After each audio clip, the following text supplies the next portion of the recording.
Hi mga Wabs! Kamusta kayo? Birthday nga pala ngayon ni Kuya Tommy mga Wabs, June 11. At ito nga ang kanyang simpleng birthday celebration. Wala naman kaming bisita mga Wabs, nagpunta lang yung family ko at namigil lang kami sa aming mga neighbors ng kanyang handa.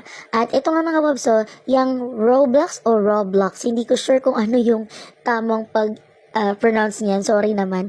Pero yan nga mga Wabs, alam niyo ba last year niya pa yan request. Kaso naman kasi, hindi ko nagawa yan dahil nung ni-request niya yan, wala nang time, as in, kinabukasan birthday niya na paano pa ako makakapamilya or makakapag-order late na siya nagsabi. Kaya naman ngayon ko siya pinagbigyan mga Wabs ngayong birthday niya to. Tuwang-tuwa nga siya. At yan nga mga Wabs, sabi ko mag-isip na siya kung ano yung wish niya. Sabi ko, wish mo kaya na bumait ka na. Charos! Ayun na nga mga Wabs, sabi ko, sige na mag-isip ka na. At yan nga nung kinakanta nga namin siya na naiilang pa siya na nahihiya na hindi mo maintindihan. Kaya sabi ko, tumingin ka dito, mag-smile ka. At yun na nga, happy birthday kaya Tommy, we love you. Bye!